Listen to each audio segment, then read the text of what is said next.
Well, hi everybody. Father Alex here, Vicar of St Matthew's Church in Burnley. Welcome to another episode of the Godcast. My guest this week on the Godcast is John Sweeney, who is a renowned author and journalist who is spending much of his time out in Ukraine at the moment. So I'm very much looking forward to chatting to him, and I hope you enjoy the interview. If you do check out hundreds of other Godcast guests. There is literally something there for everybody, whether you are into politics, music, journalism, God, whatever it is, there is somebody there I'm sure you'll find from a wide range of guests. You'll also find me in a couple of publications in this book here called Are You Really Okay by Stacey Dooley, which I've contributed a chapter to, and I'm also the author of Our Daily Bread from Argos to the Altar Pre-Story, which is out now, available in Waterstones and in all good bookshops. So here we are. Do now enjoy this interview with John Sweeney. Well, I'm delighted to say that joining me on the Godcast today is John Sweeney, a renowned author and journalist. John, welcome to the Godcast. How are you doing? Very good. I'm wearing my lucky orange hat because I'm in Ukraine, and I'm actually in Irpin when the Russian army were here in the beginning of the big war in February 22. They were 12 miles from the city centre, and if I'd been talking to the Godcast at that moment, then I'd be in trouble because the Russians would have taken me away. Even though I'd said, listen, I used to be an altar boy and I've said my prayers. But it's bloody hot outside. So forgive me, I'm going to take off my fancy, my lucky orange hat. The people who don't know about that hat, John, tell us, because there'll be a few people who'll go, what's this hat all about? So what happened, Alex, was that I went, actually, Valentine's Day. I don't know about you, but I've had some bad Valentine's days in my life. And when Valentine's Day 22, I flew to Kyiv, and you could then, because I felt that the Russian army was going to invade Ukraine, and it was important to try and tell the truth. And I first called Putin a war criminal 24 years ago when I went to Chechnya undercover, and I saw what the Russian army under his orders was doing there. So I felt sick of the West backing away from Putin. We let him get away with murder again and again and again. And I thought, enough, I'm sick of this. So I'm going to go to Kyiv and I'm going to hang around. And all I need, I'm a simple fellow. All I need is a hole in the ground and a bottle of Irish whiskey. And I had my coat, and in my coat was this ski hat I bought in an Italian ski resort. And when I went in, it was cold and I'm bald. And I said, have you got a hat? And they said, yeah, this one, it's the only one left. And I said, got anything, better, a black one or something, a nice one? I didn't know, but for you, €3. So I put it in my duffel coat and I forget about it. When the war starts, I put it on because it's cold, to keep my head warm. And it has another virtue, is that the Ukrainian army, Ukrainian police, are paranoid about Russian spies. Remember, the Russians get to 12 miles from the center of Kyiv. They get here, where I am right now. In London terms, imagine the Russians were at Enfield if you're standing in Trafalgar Square, that close. And so their paranoia made them think that everybody was a Russian spy. And there are moments when you're moving late at night after the curfew, when you're moving too fast, when you're all the chaos of war, people got shot by mistake. That happened. So this meant to a Russian, to a Ukrainian, I am not a Russian spy, because no bloody Russian would wander around the streets of Kyiv wearing this late at night, a bit drunk. Yeah. And what was frustrating was it didn't work, because on day 2, I got arrested for being a Russian spy. And I said to the guy who arrested me, do I look like a Russian spy? And actually, I had this on, and I had a camel-collared duffel coat, so like Major Calloway in The Third Man, although it's black and white, but it's that kind of color, and I couldn't look more bloody English I look a bit like a Dutch football hooligan but an Englishman with a kind of Dutch football hooligan hat. Anyway, never mind. Funnily enough, I made friends with the guy who arrested me, and I stayed alive. So I am, so I wear it, and I do video diaries for my Twitter followers.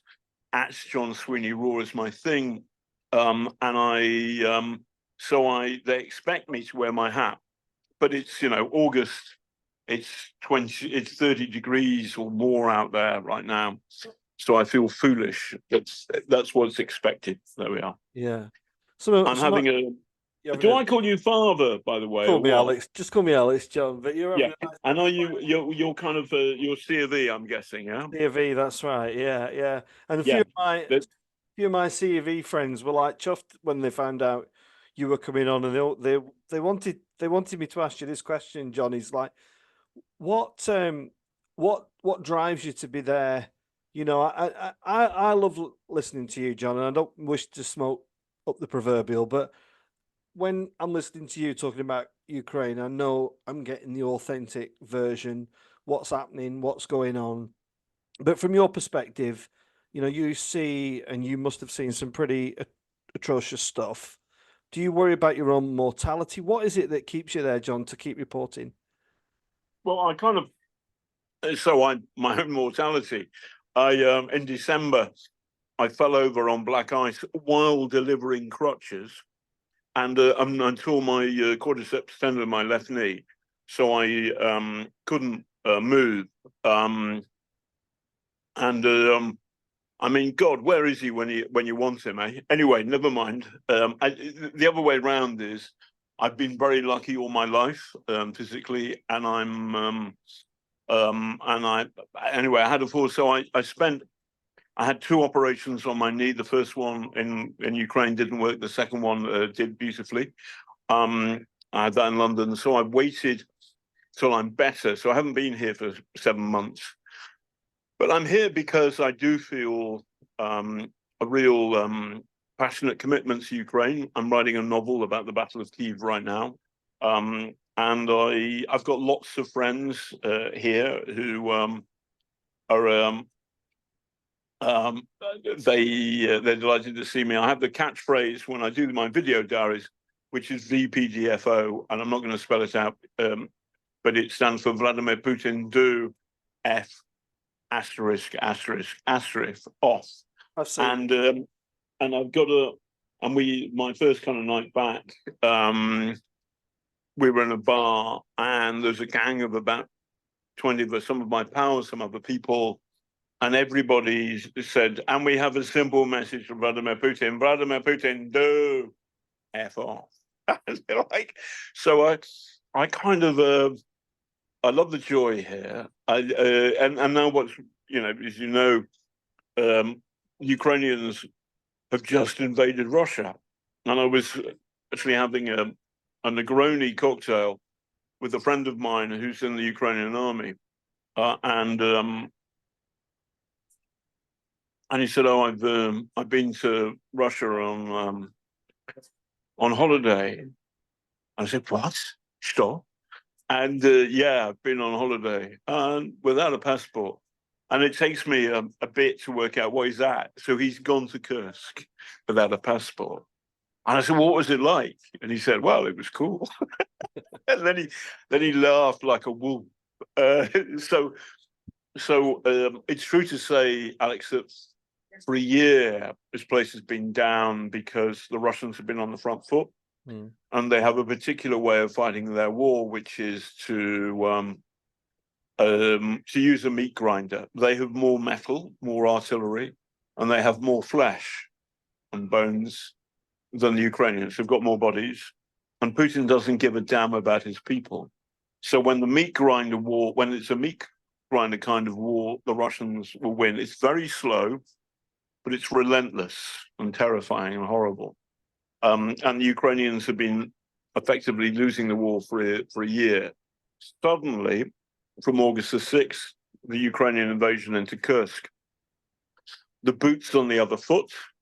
And if there's some kind, I don't think there will ever be a full ceasefire while Putin's in charge because of all the war crimes he's committed, but there could be a kind of mutual agreement to stop fighting, which is kind of like a North Korea, South Korea kind of stopping. That is possible in the future. Ukraine's bargaining position has just got a ton better because they've got a chunk of Russia. Now, the issue is, can they hold it? Who knows? But the deeper answer, anyway, that's just kind of what's happening at the moment. But there is also, listen, this is a Godcast, so we should be talking about deeper questions too. One of those must be, why is Ukraine fighting this war? To stay alive, to survive as a country. But I also think it's sending us a message that democracy must be defended. Free speech does not come free. And I do feel that if Ukraine is defeated, then we're next. Then Putin will come for NATO, and if he attacks a NATO member, then we're obliged to defend. So that I genuinely don't want to see a war between, our people and the Russians, our armed forces and the Russian armed forces. I'm afraid of that. But the way of preventing a war is to prepare for one and to help the Ukrainians. So if we help the Ukrainians hard, then hopefully we'll never have to, it won't get as dark as sometimes I can imagine it becoming. A couple of questions, John. Please forgive my ignorance. I think I try and educate myself on matters around the world, but what's stopping Putin just going and bombing those troops that have invaded? Well, he'd be bombing Russia. So, and there's quite a lot of people, elderly in particular, who haven't moved. So if he bombs those troops in Kursk, he bombs his own people, and there will be enough media who will show that, and that looks bad. Secondly, the Ukrainians have got very, very good at a number of things, but one of which is drone warfare and using and being able to dram Russian drones. That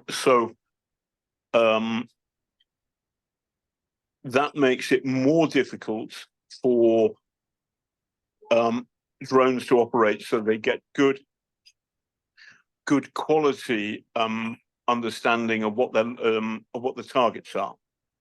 So the Russians got a problem with targeting. Number one, they're going to hit their own people. Number two, they can't get drones in at the moment because the Ukrainians are jamming them. The third is the Ukrainians have got missiles and they've been hitting the Russian air bases, which have been bombing Ukraine. And so the Russians are hanging further and further back. And so right now, if a Russian jet goes up into the sky, Ukrainians will fire a missile at it, and there is a good chance it gets knocked out of the sky.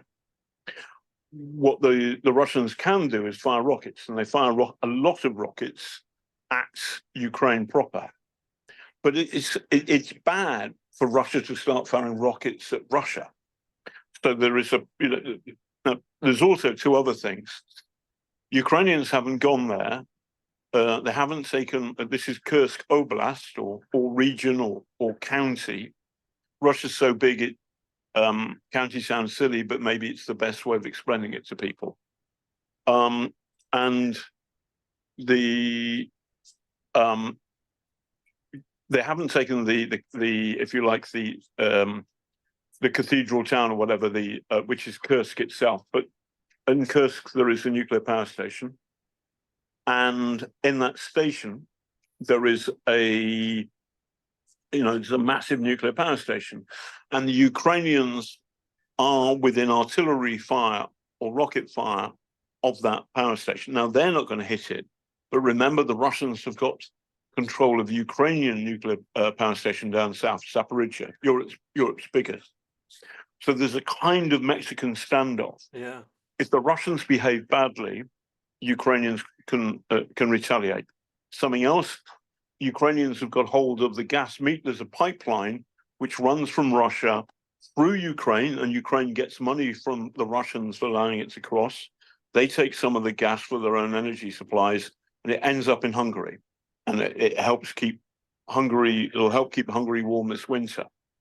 Now the Ukrainians have got it. So the dilemma for the Russians is they try and if they make the captured area, if they flatten it, they blow up their own pipeline. And that's a problem too. Far bigger is the political embarrassment of Russia being invaded. And also, if you look at the pictures, when Russia invaded Ukraine, there were tons of farmers driving tractors, there were people throwing stuff. There was a lot of brave Ukrainians standing up to the Russians. When Ukraine invades Russia, there's virtually nothing. I haven't seen a single moment where a Russian citizen says, go on, go back. Now, you're Burnley, yeah? Burnley, That's where yeah. So, listen, Vladimir Putin, there are parts of Burnley I advise you not to invade. Like it's the line from Casablanca. Rick says to the Nazi major, there's parts of Kyiv I advise you not to invade. Parts of New York I'd advise you not to invade. But I can't imagine Russia invading a single bit of our country, Britain, and there not being a fight immediately. Not only our armed forces, but also ordinary people, fighting for our country. Despite all our troubles, that's just a given. What's interesting is when Ukraine attacked Russia, there's a lack of a fight back. And if I was Vladimir Putin, I would worry about that. I'm taking a sip of my wine. You do right, John. It's so I think it's so worthwhile to get a longer version of what's going on. What's the mentality of the people in Ukraine, John, at the moment? What do they hate Russians with a passion? What's the general feeling for the everyday family? For where you are. So Alex, it's tough. I do hate Russians actually, and they hate. And I've been to Russia, and I've written 2 books which your viewers and listeners might be interested in. The first is a book called Killer in the Kremlin, which is about Vladimir Putin, and everybody's bumped off. And the one I've written, which came out last month in July, was Murder in the Gulag: The Life and Death of Alexei Navalny. I met Navalny a couple of times, and he was a brave and good Russian. And my Ukrainian friends don't like him because he was a bit of a Russian imperialist. Most Russians are in a way they don't properly understand. But Navalny also stuck it to the Kremlin. By the way, my friend Seamus McCracken, who's a brilliant BBC cameraman, he said, filming you and Navalny meet Sweeney was like filming 2 big dogs sniff each other's bottoms. And Navalny was murdered by Putin in February, and he was good and brave. My Ukrainian friends don't like him because he said some foolish anti-Ukrainian things a while back, and that was, and they haven't forgiven him for that.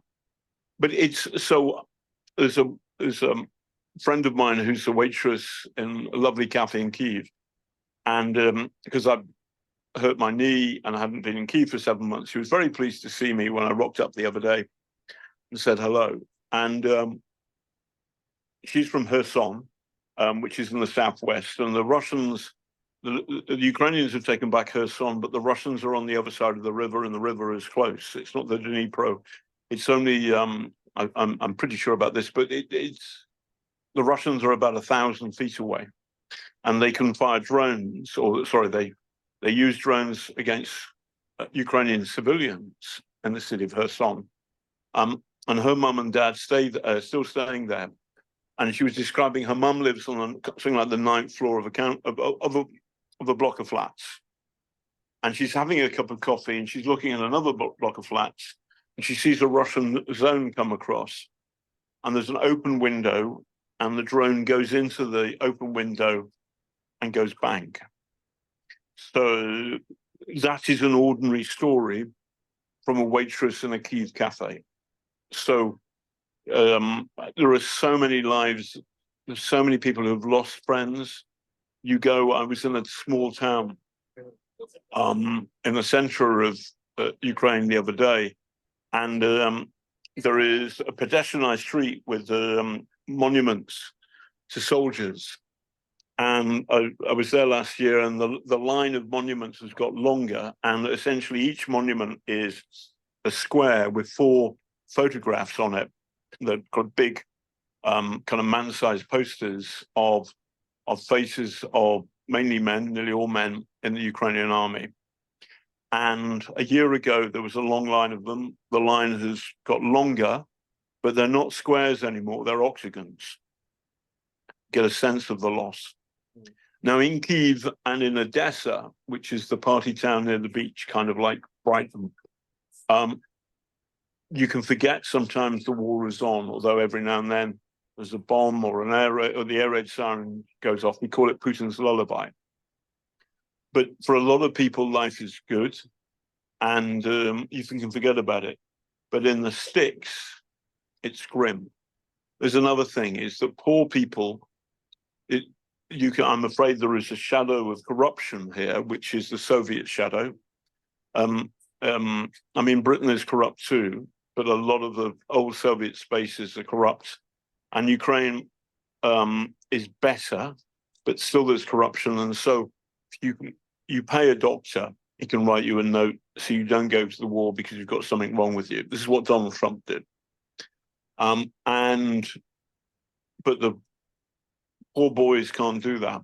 So I think the sense that I get is that there are too many poor Ukrainians who are losing their lives and losing their limbs for fighting, and there isn't enough rich people doing their stuff. Now, this is probably a constant in all wars throughout history, but that's a saddening thing, which I'm seeing with my eyes. That's true. It's sobering stuff to listen to, John. Can I ask about the church? A few days ago, I saw a video of Putin at a memorial signing himself, claiming to be a man of God. Just can you tie some of those loose ends up for me, John? Like, what is the relationship between him and the Russian church? Is it very much kind of it's his church, it's not God's church, for better expression? And also, if I could also just ask about the Ukrainian church. We talk about 2 very devoutly religious nations here, aren't we? Just has the church got any influence in this? Well, the first question, most people here are Orthodox, which means, and listen, you're the boss on this stuff, but sometime around whatever it is, 300 AD, the Christian church splits between the Catholics, who are based in Rome, and the Orthodox Christians, who are based in Constantinople. And when Constantinople falls, then Moscow and Kyiv are the 2 heads of the Orthodox Church, or the Russian Orthodox Church. And there is a problem in that, and this has been happening throughout the entire time of the Soviet Union, that Stalin blew up cathedrals and had a lot of priests murdered. But when the Nazis invaded, he realized that Orthodox Christianity was part of the glue of Russia.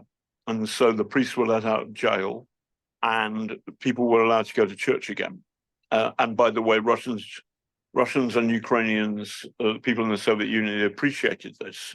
Like, while there was a war on, you could pray to God, and boy, were those prayers necessary. So so that to Stalin, but also Stalin controlled the church through his secret police. Now there's a lovely burst of democracy under Gorbachev, then Yeltsin, for 10 years. When Putin rocks up, everything goes to hell in a handcart, including the church. And the Archbishop of Canterbury, who is the patriarch, in English terms, the Archbishop of Canterbury, this guy called Patriarch Kirill. And Kirill is a former KGB or FSB informer, i.e. he's a police narc or spy when the country was a totalitarian police state. He's worth maybe $4 billion. And a lot of that money was through smuggling cigarettes. So imagine an Archbishop of Canterbury. I mean, I know they're a bit rough, and you've all, and sort of Rowan Williams, he's got, quite an intense person, whatever. I've met him. I like him very much. I admire him greatly. But none of them are worth 4 billion quid. None of them used to be a copper's narc in a police state. And none of them have got previous for smuggling fags, So when and Ukraine is very, very bothered that the priests who are loyal to the Russian patriarch may be double agents. This isn't nonsense.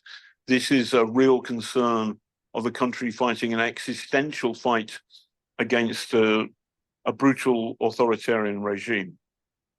So you've got to look at it in that respect. But there is remember, there is a Ukrainian version of Orthodoxy where the head of it is based in Kyiv, and there are Catholics in the West. These are people, some of whom are there's a small minority of Polish Ukrainians, but basically these are Western Ukrainians who are Catholic from the time of the Austro-Hungarian Empire. And, excuse me, I've got a frog in my throat, so wine is the best solution for that. And then there are some Muslims, not very many, a lot of them based in Crimea, which is still under Russian control. But you've got a society which is very Christian, fighting a Christian enemy. It's something worth noting. I once interviewed a guy called Geert Wilders, who's a Dutch far-right guy. And he's very, he condemns diversity and is very rude about Islam, and very is always banging the drum about Islamist terror attacks. And I said, has the Netherlands been a victim of any terror attacks? They said, no, we've been lucky, we haven't got any. I said, no, you're wrong about that, because MH17 was shot down by a Russian big missile in 2014. And remember, it was going from Amsterdam to Kuala Lumpur. 10 Britons died on that, but around 100 Dutch people. So it's a massive terror attack. And the Russians say it was the Ukrainians. It wasn't, it was the Russians. But it was Christian, whoever did it was Christian. And so it's something worth noting as a side point. But I've met Putin once, and I challenged him about the shooting down of MH17. And shortly afterwards, a man in a suit came and thumped me in the stomach. They didn't like my question. I mean, John, I'm mindful of your time, but I want to ask you a few more questions if I can. Yeah, sure. I've got a bit of wine, and I've got at some point I've got to reorder, but there we go. I want to ask you about. Sorry, I'm quite a simplistic guy. If somebody just come and slotted Putin and just put him to sleep, would everything go away? What would be the next thing to happen if that was to happen? Well, it would be. I would welcome that. My view is that he would be replaced for a short time by one of his creatures, somebody else in his gang. But I would hope that there would be a sense in Russia that there is another Russia, and there is people are spellbound by his brainwashing. the reason I think Putin's very dangerous is that he is very he's cunning and subtle and supple, and he will attack. And then when he sees that things are against him, he'll reverse and go backwards and be charming. When I challenged him about MH17, at least at the very beginning, he was kind of charming, creepily so, almost as if he was effeminate, which he is. But I feel that he's incredibly dangerous. I think, I've no doubt in my mind whatsoever, that the dark Russian state helped push the vote for Brexit in Britain and helped elect Donald Trump in 2016. These are massive victories for the man in the Kremlin. Stalin never had that level of success. I mean, there were people like Kim Philby, yeah. But I mean, he was a top spy in MI6, but he wasn't the president of the United States. Now, I'm not saying that Trump is a creature of the Kremlin, but he's a terrible opportunist. And he was given his opportunity by the Kremlin, or an opportunity. And if you look at the pictures of him and Putin in 2018 in Helsinki, it looks like you're looking at a blackmailer, Putin, and the blackmail victim, Trump. So I think that if we get rid of Putin, then Russia will enter a time of chaos. So be it. I think the Russian Empire is too big, in the same way I think the British Empire was too big, and actually Britain became a much better society and a much better place when we said goodbye to our imperial gains and downsides. And that also will make Russia a better place for the future. But what Putin has done is he's created war and division again and again and again. He's responsible for the deaths of millions of people around the world, in Syria, in Chechnya, in Georgia, and now in Ukraine, and in Russia too. And I want him gone, and I want him dead. What if Trump gets in November, John? What happens? Well, he's not going to, like, the war won't stop in a day, because the Ukrainians will carry on fighting.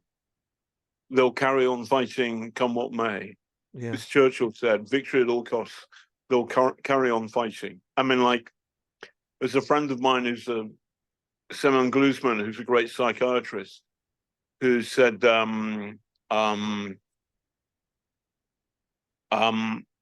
too old to fight, but if they come, I'll shout at them. I actually hope Trump, interesting Freudian slip there. I think that Trump won't get in because Kamala and lovely old Tim Walz have got they've got energy and joy, and America remains an optimistic country. And it's like, you're going to vote for Grumpy Granddad, or you're going to vote for the funny auntie. You're going to vote for the funny auntie. But Ukraine's not going to die. I also think that Ukraine's European supporters and the British and us, we will stand by Ukraine, and we need to help them more if the Americans run away. I don't think that that's going to happen. I hope, and actually I pray a bit, that won't happen. But we'll see. It's not down to us. You said about optimism and America being an optimistic country. Just bringing matters back home, John. Do you think Britain is an optimistic country right now? I'm not sure when you landed in Ukraine, but the last few weeks have been pretty stressful. Even in my own town of Burnley, there's been some issues, and you know, I know you've had your time with Tommy Robinson, and he visited here, not at this election, but the one previously, and people are intrigued by him. And I recently interviewed Alex on Talk Radio about this, and she felt that we need to engage with the conversation rather than just try and brush it under the carpet. What's your assessment of things? Well, of course, Tommy Robinson's been to Russia. Of course he has. Where's his money come from? Well, I don't know. But I think, but I was very depressed when the riots were taking place.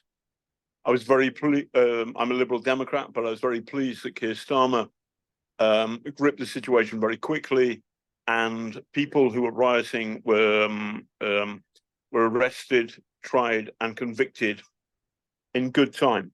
Justice must always happen in a timely fashion, and for once, the British judicial machinery got its finger out. Good on them, and then the riots stopped. Britain is a great country. By the way, I can say that because I've been to Moscow and Beijing and Pyongyang, and I invite Tommy Robinson to go to Pyongyang and do what he likes to do in Britain and sees what happens. Of course he won't. But our society is beautiful and it's open, and we have a lot of trouble with it. Of course we do. But an open society which allows free debate and free discussion, that is far more wonderful and beautiful and better than a dictatorship. Full stop. One of the problems we've got is the people from the far right, like Tommy Robinson. I mean, he said he'd like to have a pint with Vladimir Putin. Oh, really? He's a poisoner. He's a poisoner. Tommy Robinson's a poisoner too. Having said that, I also think that the consequences of immigration have been visited on the poor rather than the rich in our country. So that there aren't, when you go around the posh bits of Oxfordshire, there are no immigrant, refugee, asylum seekers hostels. There are in Burnley, I'm guessing, and there are in the poor bits of Birmingham and Liverpool and Sheffield. So we're asking the poorest whites to be the least xenophobic, and that's not how the world works. And so I think it's important to listen to the people.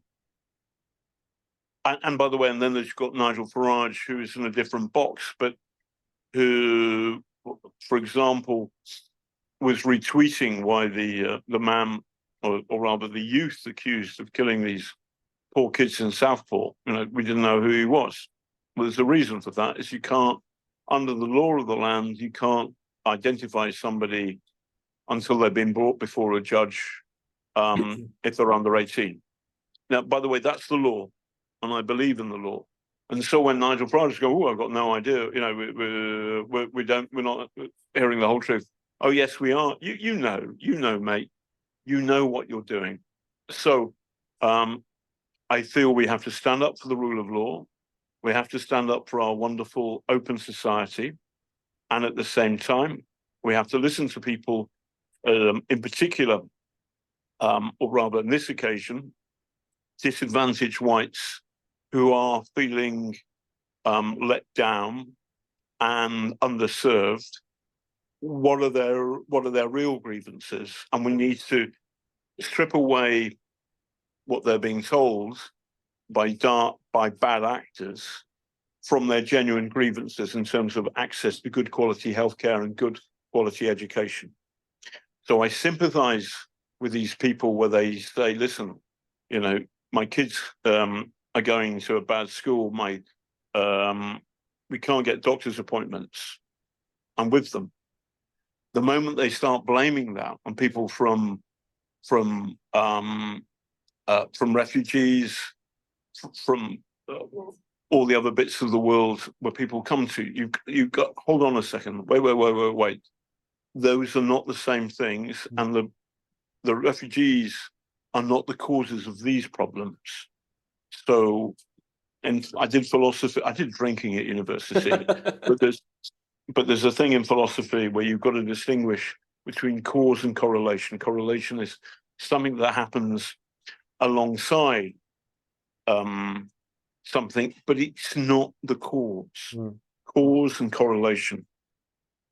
I kind of want to give philosophy. I want to come to Burnley to some of the poorer estates and give a philosophy lecture in a pub, and we'll see what happens.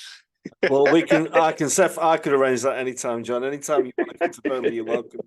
Yeah. I'm gonna let you go in a minute, but my final question is, John. And at the beginning, you said you're a well-behaved altar boy, and now here you are, some way down life's great corridor. Where are you spiritually? You know, I think even the finest people have matters of mental well-being, and I think spirituality plays into that. What is your life and the experiences and the people you've met and the places you've been and the things that you have witnessed done to you today? Where are you? Well, so I'm presuming no one listens to this podcast, yeah? Nobody listens to this.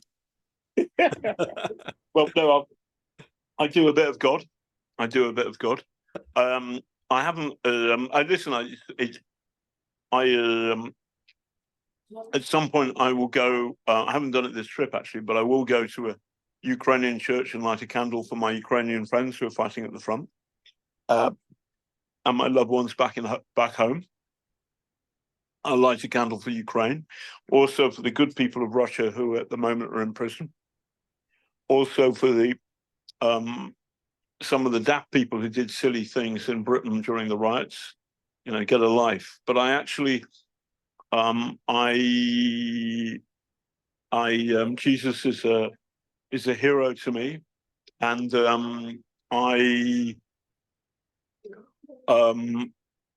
and the message of love thy neighbor is a beautiful one. But by the way, I mean I also respect all the other great religions too. We haven't got time for this, but I'm not a big fan of the Church of Scientology. I wonder why. You were not there for the beginning of the interview. But I don't think that's a religion. I think it's a cult. But I think now, I'm a bad Catholic. I hardly ever go. There's been times when I've on Christmas Eve, I've sort of slightly drunkenly found the church doing midnight mass, and then to my mild disappointment, realised it's Anglican rather than Catholic, and I thought it doesn't matter. Doesn't matter. So but the idea that you can go to a church and say a prayer for your loved ones, and that somebody might be listening, that's a beautiful thing. And the buildings are beautiful. There's a friend of mine, Craig Brown, who wrote a lovely line, which is this: in a packed church full of people, I'm an atheist. In an empty church, I am sometimes touched by the presence of God. And I feel that. Wow. John, just some of the things that you said there, just for you to hear you say that Jesus is a hero of yours, that fills me with a lot of faith in the work that you're doing. Not that it wasn't there anyway, but it's great to know that where you're working from, it comes from a certain place of of this narrative of just loving one another. It seems almost too simplistic, doesn't it, in this day and age? But it's a great metaphor, great example for life, surely. Yes. No, I mean, Vladimir Putin lacks that. The people here have got it. There's a lot of love and there's a lot of belief, and it's a Christian. I mean, I haven't looked at the polling numbers, but